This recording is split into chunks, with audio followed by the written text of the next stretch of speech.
Todos nós no mundo ocidental estamos vivendo um paradoxo delicado, uma contradição, a meu ver, perigosa, porque a gente escolhe lá uma tradição espiritual que fala de preservar o legado dos ancestrais, ou então uma ideologia que fala de manter a tradição, honrar os antepassados, quando na verdade tudo que a gente mais vê hoje em dia é a negação disso tudo. Nega-se o que nos foi dado, nega-se o que nos foi deixado pelos ancestrais, nega-se seu esforço. E o que nos foi legado? Qual que é o grande tesouro dos nossos ancestrais para a nossa geração? Conceito de liberdade, conceito de dignidade individual, liberdade de expressão, conceito de compaixão, conceito de justiça comum. Nada disso é novidade para nós, mas na verdade, tudo aquilo que a gente tem hoje é fruto da luta de geração após geração de nossos ancestrais e podem se perder num piscar de olhos, num estalar de dedos. A gente negligencia o que os nossos ancestrais nos deixaram. Olha essa frase do Ronald Reagan.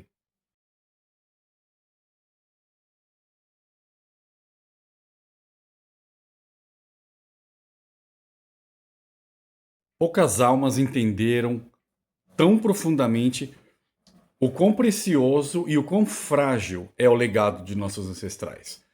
Tudo que nós herdamos de nossos ancestrais vem, na verdade, de duas matrizes que eu costumo chamar de o pai e a mãe do Ocidente, que são Atenas e Jerusalém. Atenas nos legou a razão, a filosofia, a percepção de uma ordem racional no universo, a busca das leis desse universo para entendê-lo melhor. E Jerusalém nos legou a espiritualidade, o conceito bíblico que é expandido pelo cristianismo, que traz a sacralidade da vida humana individual. Não mais o rei apenas é herdeiro de Deus, mas sim cada indivíduo da comunidade. Cada um de nós é criado à imagem e semelhança de um Deus que é criador, que é generoso, que é a própria fonte de toda a vida, que é a própria fonte do universo. Portanto, por sermos criados à imagem de Deus, temos uma dignidade que tem que ser vista como inviolável. E isso tudo não é um mero detalhe. Isso aí, na verdade, é o alicerce invisível sobre o qual está construído o edifício de conceitos modernos da sociedade, como direitos humanos, o conceito da liberdade de expressão, das liberdades individuais, do senso de responsabilidade moral. Tudo isso herdamos desse pai Atenas, desta mãe Jerusalém, ou vice-versa, da forma que vocês preferirem. Vamos chamar um cara que eu costumo trazer bastante aqui para nossas conversas, C.S. Lewis. A sua sensibilidade, a sua lucidez sempre serena, a sua forma clara de ver a teologia. Ele percebeu que o coração moral da humanidade ele já é por si só moral. Essa moralidade ela não vem do cristianismo, ela é encontrada muito antes do cristianismo. O ser humano é um animal moral, porque tem conceitos de vida em comunidade, valores e princípios que devem ser defendidos. Mas essa lei moral presente no coração da humanidade, ela é elevada e purificada, no ponto de vista de Lewis, pelo próprio cristianismo. E a partir disso, então, se torna a espinha dorsal de todo o pensamento, de toda a filosofia, de toda a espiritualidade do mundo ocidental. A cada vez que alguém hoje em dia evoca conceitos modernos como justiça, solidariedade, perdão, a proteção de minorias e dos mais frágeis, tudo isso são conceitos que foram consolidados e estruturados pelo cristianismo, ainda que não sejamos capazes de reconhecer isso hoje. Esses são os frutos do pensamento cristão. E é por isso que Lewis sempre advertia que tentar manter estes frutos, tentar preservar esses conceitos sem dar importância à sua raiz espiritual, transcendental, vinda do cristianismo, é a mesma coisa que cortar uma árvore e esperar que ela continue a dar frutos. A nossa moralidade ocidental, ainda segundo Lewis, pode ainda estar florescendo, mas nós estamos negligenciando o cuidado com as suas raízes espirituais. E cedo ou tarde essa árvore vai fenecer e parar de dar frutos. Talvez estejamos assistindo isso no noticiário a cada dia. Vamos chamar um outro cara bacana para nossa conversa? Christopher Dawson, historiador britânico de raríssima sensibilidade, capaz de combinar o rigor acadêmico com uma sensibilidade religiosa e espiritual bastante aguçada. Ele fala na sua obra que o cristianismo não inspirou apenas os indivíduos que formam o cerne do cristianismo, mas estruturou, através dos seus valores, a própria vida coletiva, a própria vida em comunidade por todo o Ocidente.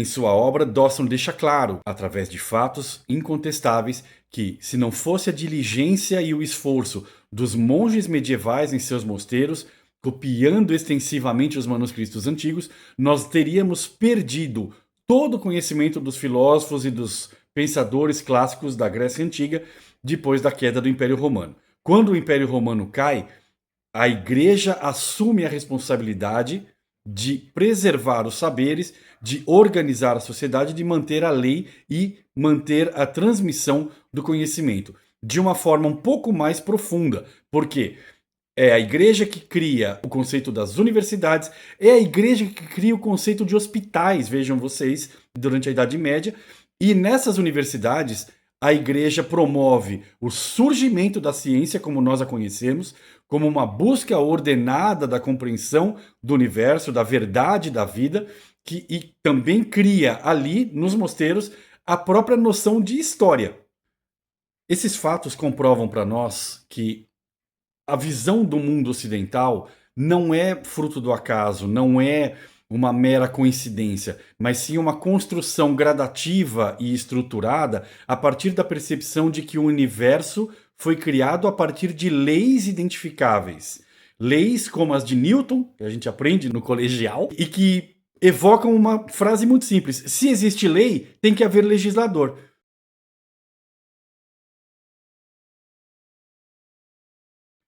A percepção de Newton era a percepção de que não haveria como o mundo com leis tão precisas ter sido criado ao acaso. Era preciso que houvesse uma mente criadora, um gênio criador, que o mundo medieval, antes de Newton, chamava de Deus, como o princípio criador do universo. Então, a construção da ciência moderna, ela tem por base a compreensão das leis da natureza para se chegar à compreensão do legislador do universo, que é Deus.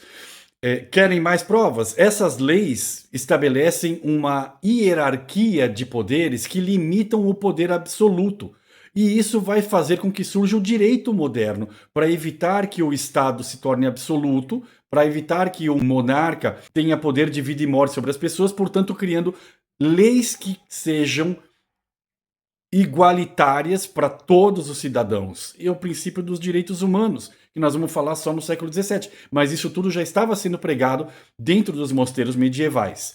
A ciência que eu falei agora há pouco, ela confia na percepção das leis e na existência de um legislador para entendermos a verdade universal.